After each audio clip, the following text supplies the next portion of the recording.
some terrible things are happening to our children. They are becoming the marketplace for unscrupulous corporations. They're no longer people. They're no longer youngsters that are going to grow up and become adults. I'm profoundly interested in wearables. The company, and they started making electronic tattoos. Work with them to advance a tattoo that could be used for authentication. So I'm wearing one here on my arm, and it has an antenna and some sensors embedded in it.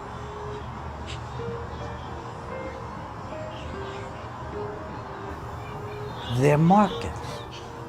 Everybody's trying to make a market in our children.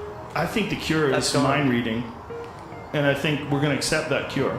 So you've got your limbic system, your cortex, and the tertiary layer, which is the digital AI extension of you. And that high bandwidth connection is what achieves the types of viruses.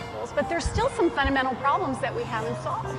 Like one of them is the mechanical mismatch between humans and electronics. His company is working on a way to plug in your brain to a computer chip. And everyone will wear them because people have shown that they're quite willing to give up privacy for convenience.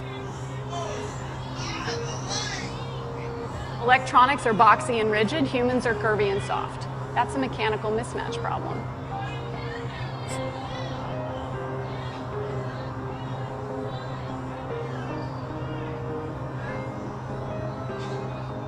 You want kids buying something? How about ways to kill yourself and why to kill yourself? What is that? That's not the higher human intellect educating us. That's the evil part of human intellect, doing anything to make a buck off children. What about all the junk food? Why are our kids obese? Why are they going to grow up and have heart disease at an early age? Because the adults in our culture are more interested in making money selling them garbage.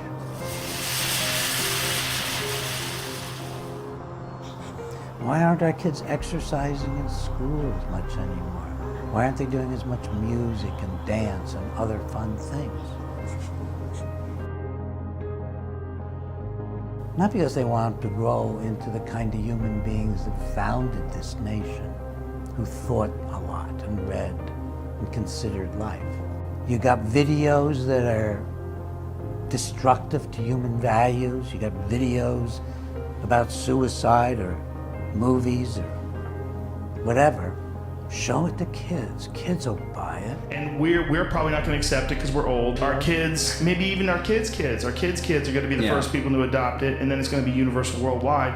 It may be true that 10 to 20-year-olds don't want to wear a watch on their wrist, but you can be sure that they'll be far more interested in wearing an electronic tattoo, if only to piss off their parents. Essentially, vast numbers of tiny electrodes that are able to read right from your brain. I think that's the best outcome.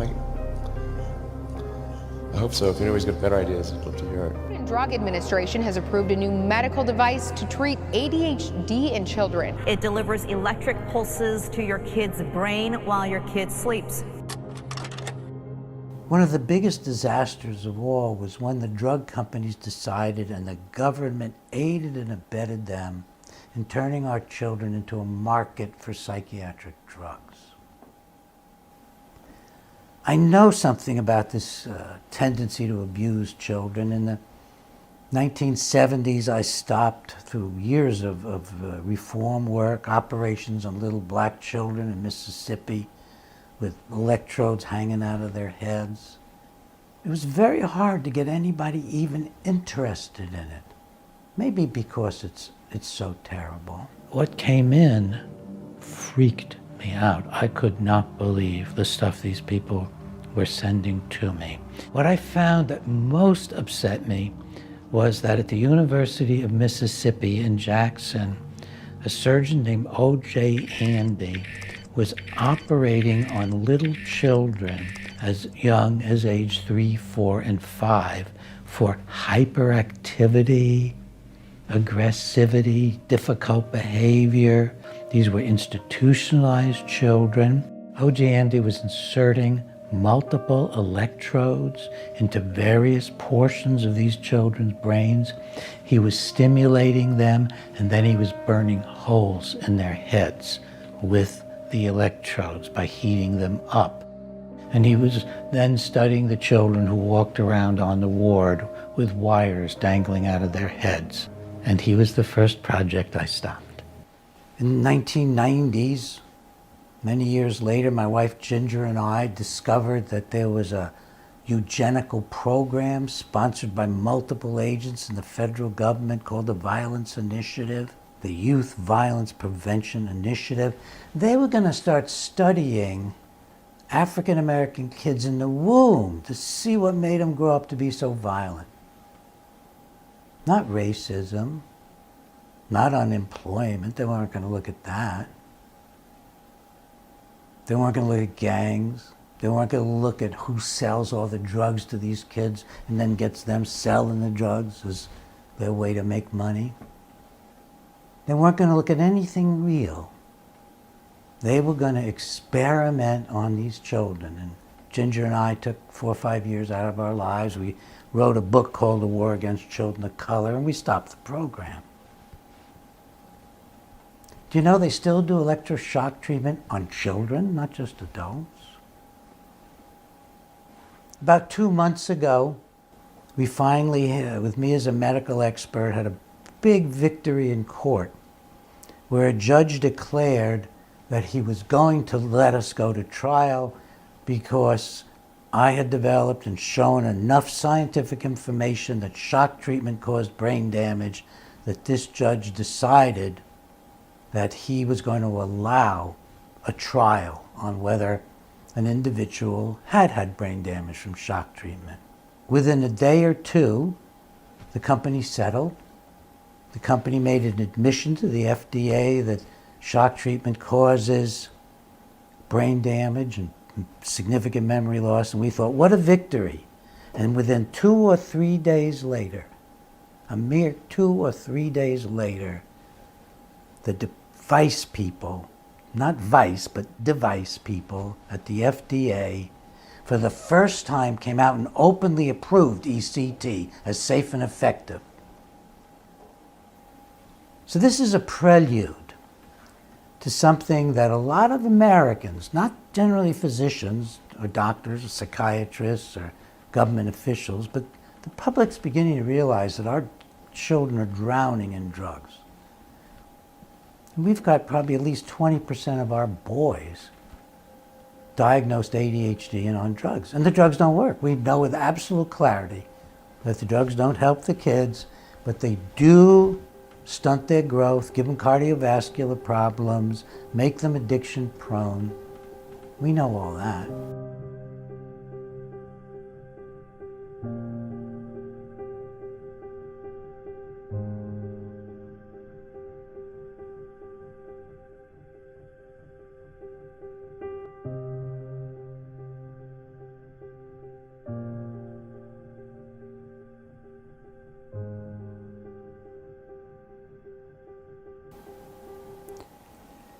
Well, now we get to why I'm talking to you.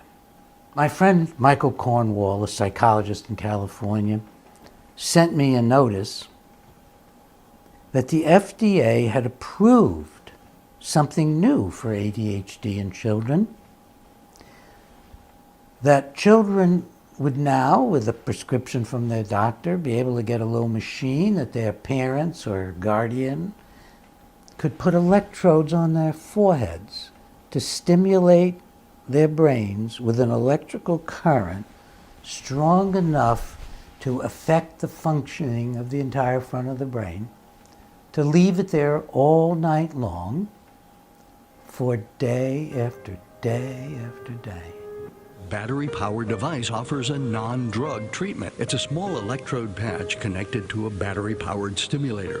The Food and Drug Administration has approved a new medical device to treat childhood ADHD. The Food and Drug Administration has approved a new medical device to treat ADHD in children. It's something that is first of its kind. It delivers electric pulses to your kid's brain while your kid sleeps. A small adhesive patch is put onto the forehead. It then delivers a low-level electrical pulse to the parts of the brain that cause ADHD symptoms. It's worn on the forehead, usually overnight, and that triggers branches of the sensory trigeminal nerve, where they're thought to interact with nearby brain structures that affect hyperactivity. The head of the Brain and Behavior Research Foundation says, while it's not clear how this affects hyperactivity, we do know that behavioral brain circuits are complex. And by affecting those circuits, sometimes with electrical stimulation, as is the case with this device, we can therefore affect the illness itself. The device from NeuroSigma was just approved, and it's available by prescription, but it's another tool in the armamentarium. Now that's a pretty massive intrusion. They even know the various parts of the brain that are being affected, and they claim it relates to ADHD. It actually relates to the entire functioning of the child. The frontal lobes are affected, the limbic system's affected, and then they say, that has to do with ADHD. No, that has to do with being a child, being a human being. It's the whole integrating higher part of the brain is being stimulated. It's kind of a mild electroshock that goes on and on and on, and it bears similarity to a lobotomy because the current's going to go through the same areas that they used to love so much to slice up. The frontal orbital areas, it's right behind the eyes, it's right where the lobotomists used to like to go in and damage the human brain. The very choice of name for this brain interface technology that's supposed to be a psychiatric treatment for ADHD and useful for many applications, the very name of this product is astounding because the butterfly has long been a symbol of the human soul and its transitory life from physical human form into an immortal form where there's no body containing it.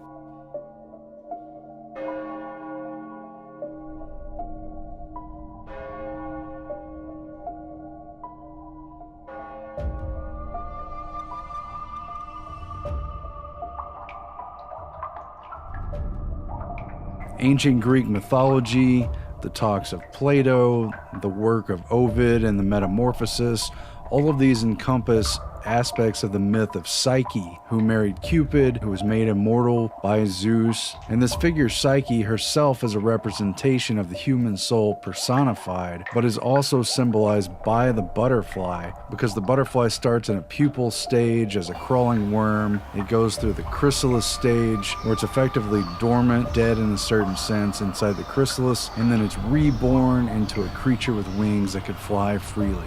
And for the ancient Greeks and other ancient philosophers, this was representative of the human soul. And it's also been a symbol of mind control in the more recent times. Although it remains in the foray of rumor, the idea of Project Monarch carries a heavy symbolic weight and reflects the very real documented efforts of dabbling in mind control and reprogramming the brain. In the 1970s, the public was confronted for the first time with the fact that the Central Intelligence Agency had carried out a bizarre series of behavior modification and mind control experiments on unwitting citizens in what CIA Director Alan Dulles referred to as the battle for the minds of men. The first thing that needs to be said is it's an experimental procedure. We see here the possibility for direct physical manipulation of the mind. We know that efforts took place, we just don't know if they used the name Monarch. But if they did use that name, it would have been very meaningful and perhaps poignant and just eerily creepy as to what they're talking about being able to do, to transform the mind in a certain sense, to create a new type of human, to be able to program people according to someone else's will. Delgado has remote control of the animal. The electrical stimulator in the skull responds to radio stimulation. The bull becomes non-aggressive. Was it tampered with? Aggression can be evoked or inhibited. So with that as a background, it's very creepy that this company, NeuroSigma, used the name Monarch for their brain interface device that's to be used with children who are struggling with certain types of conditions and disabilities. It's very creepy because the actual name NeuroSigma itself is a species of butterfly, and of course it's a play upon words, with neuro referring to the science of the brain. It's just really astounding and kind of a slap in the face. Now, This is a pretty dramatic thing to do to children. It's never been approved for the treatment of a brain. If you look at other instruments that are putting electricity through your muscles or something, they tell you, don't do this to your brain. Don't put it on your head. Because see, the brain is the highest evolutionary achievement on Earth and maybe in the universe, the human brain. We don't know how it works. We don't have any Einstein to tell us about it. It's too complicated. We barely have, we don't even have a Newton. We don't have any great neuroscientist to tell us how it's working. It's far more mystery than a known area. We talk about the surface of the sea versus the deep sea. Our knowledge of the brain is beyond metaphor, how small it is compared to the complexity of the brain. After all, you wouldn't be listening, I wouldn't be speaking. None of this could go on without the most complicated organ in the universe being active. Just couldn't happen. So how long did the device people at the FDA test the children? Any guesses? A year, 2 years, 3 years? Make sure it wasn't going to hurt them? Because that's how long a lot of these kids will be on it. There's no limit. They can be on forever as far as the company is concerned, as far as the FDA is concerned once they've approved it. So how long do you think? Do you think it was months and months? 4 lousy weeks. The testing was for 4 lousy weeks. Now how many kids do you think there were involved? Well, if it was a drug, there'd be hundreds of people in clinical trials, many hundreds. 32 or 3 kids. So it was tested for 4 weeks on 32 or 3 kids and then unleashed on children. Now the company clearly wanted something more than 4 weeks because it only began to, quote, work around the 4th week. What does work mean? It always means the same thing in psychiatry. Work is when you get blunted. That's when the treatment works. It's when it disrupts your functioning enough that that troublemaking brain of yours isn't making trouble anymore. And then your brain fights back and it makes trouble again because you haven't learned to master it. You haven't learned to live properly. Well, the company offered these, I think it was 32 children, their families, to continue the treatment. Half did not. Why did those half not? Then it offered the ones who said they wanted to do it, they offered to do it for 12 months. And out of those 30 plus kids, only 3 finished. Why? What happened? What went on? They don't tell us. It's very hard to pry any information out about this. Now, why is this something that has got a grown man like me just deeply, profoundly distressed? Because I know where it's going.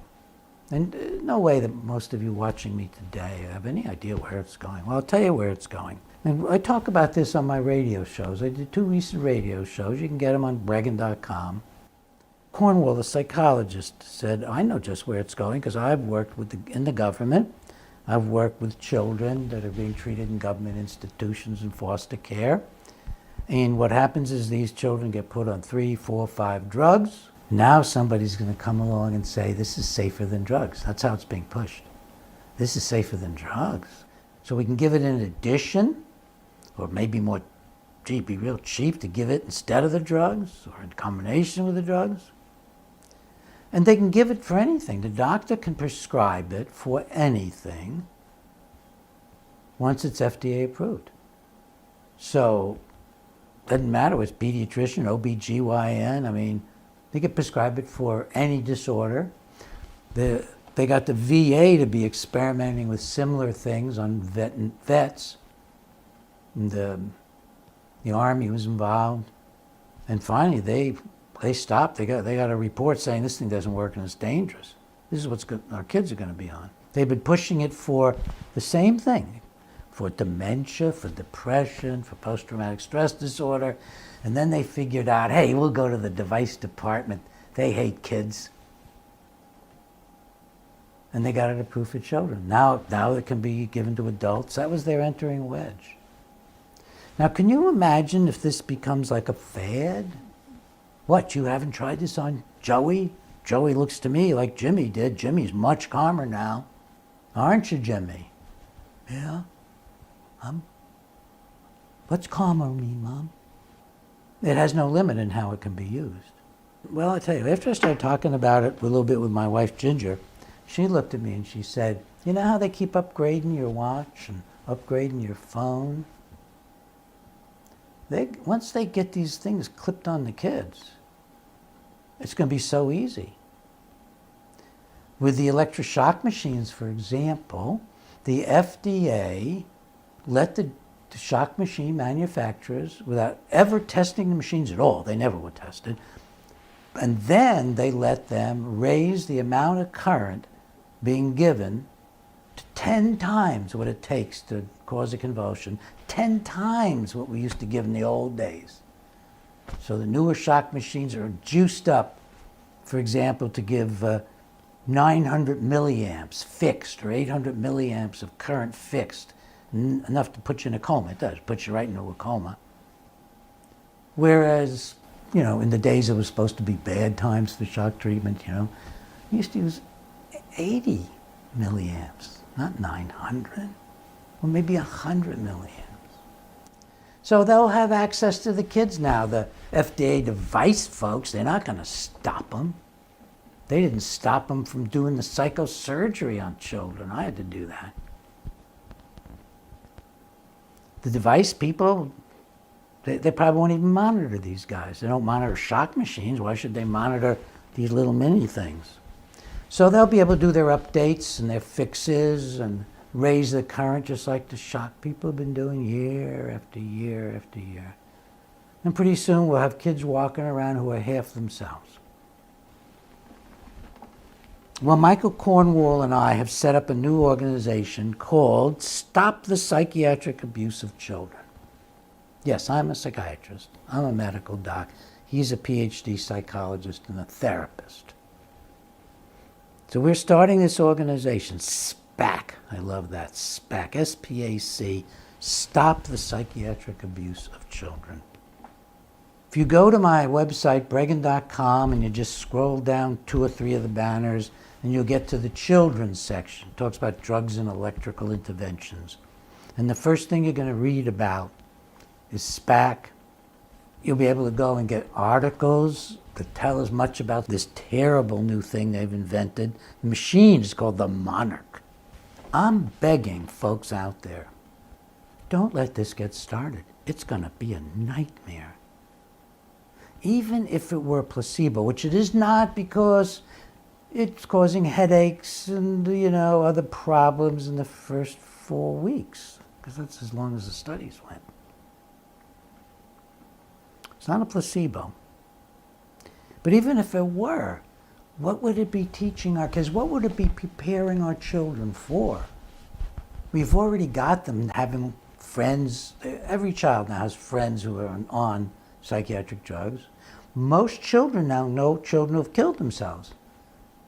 And if you read any of my stuff, you know it's mostly because of the drugs. What's going to happen when Tom thinks that he's not in unless he tries this and talks his mother into it? What happens when the pediatricians and primary care docs find out, you know, it's so much easier to just write a prescription for this machine than to try to figure out what's going on in the family and how can they help the kid and so on. And the FDA is literally advertising it. You'll actually see a promotional piece by those people at the device section of the FDA praising this product, praising it. It's actually a talking point for the company. So I know this is grim, but I want to build SPAC. Go to the website, learn about it, see what you'd like to do. For them, on the other side, this is the inroad that's going to just go right toward, I'll say the words, it's going to go toward mind control. I'm being filmed today by Aaron and Melissa Dykes did the marvelous film, The Minds of Men, in which I'm happy to say I'm featured, talking about the history of mind control, because I've been an activist and actually not making up stories about it, but cutting off federal funding for it. I want to thank them for being the first folks to film me on this subject. I've only been doing this for a little bit now. I'm just finding the people. But if we don't stop the FDA and Monarch and all the people waiting to start doing this to everybody they can think of, as they're really already doing informally, our children are going to be taking another step toward thinking they're machines, toward thinking that their brains can be tinkered with, to getting used to it, to allowing it, to thinking it's fun maybe. Remember, brain-damaging things have often been felt to be fun by kids. Sniffing glue, drinking alcohol. Now a lot of them are doing heavy drugs. The fact that something is going to harm them isn't going to stop them. May even encourage them. Kids are complicated. They need guidance, they need love, they need somebody to say, no, we're going to protect you from other adults. We're not going to let them have sex with you, we're not going to let them put electrodes on your head, we're not going to let them beat you, we're not going to let them give you all kinds of things in your body that aren't good for you. We're not going to let them sell you junk food. We're going to intervene. We're going to take charge, and we're going to say no more abuse of children. And as a psychiatrist, for me, it's going to start with stop the psychiatric abuse of children. Gone too far. I can see where it's going. It's going right back to the days of psychosurgery and lobotomy. It's just an open window. Help me stop it. It delivers electric pulses to your kid's brain while your kid sleeps. A small adhesive patch is put onto the forehead. It then delivers a low-level electrical pulse to the parts of the brain that cause ADHD symptoms. It's worn on the forehead, usually overnight, and that triggers branches of the sensory trigeminal nerve.